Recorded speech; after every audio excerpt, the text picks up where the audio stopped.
VK news, राष्ट्र के नाम। साथियों, मेरे पीछे ऐतिहासिक झांसी का किला इस बात का जीता जागता गवाह है कि भारत कभी कोई लड़ाई शौर्य और वीरता की कमी से नहीं हारा। रानी लक्ष्मीबाई के पास अगर अंग्रेजों के बराबर संसाधन और आधुनिक हथियार होते तो देश की आजादी का इतिहास शायद कुछ और होता।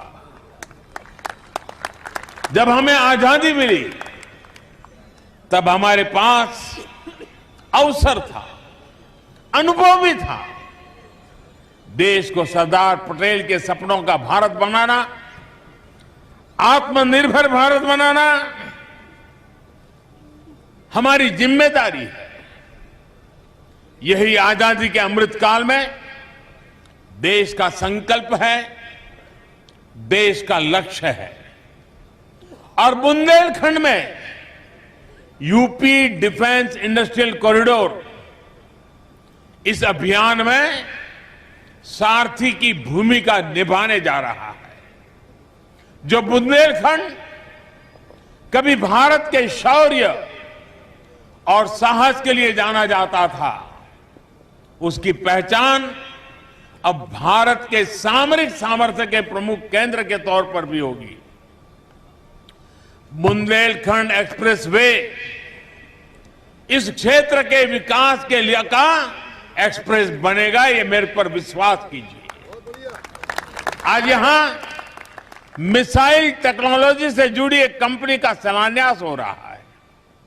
आने वाले समय में ऐसी कई और कंपनियां भी आएगी। साथियों, लंबे समय से भारत को दुनिया के सबसे बड़े हथियार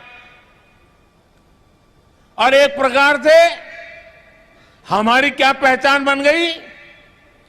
हमारी पहचान एक ही बन गई, हथियार खरीदार देश। हमारी गिनती उसी में रह रही थी।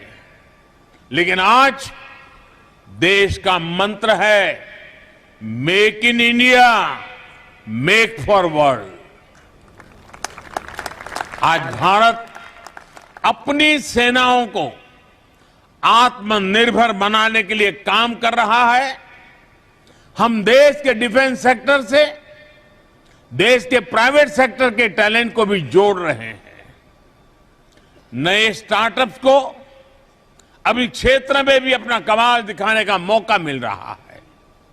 और इन सब के यूपी डिफेंस कॉरिडोर का झांसी नोड बड़ी भूमिका निभाने जा रहा है।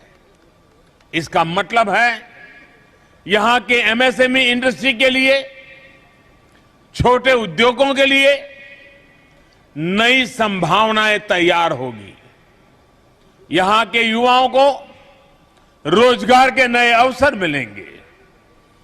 और इसका मतलब है जो क्षेत्र कुछ साल पहले तक गलत नीतियों के कारण पलायन से पीड़ित था, वो अब नई संभावनाओं के कारण निवेशकों के आकर्षण का केंद्र बनेगा।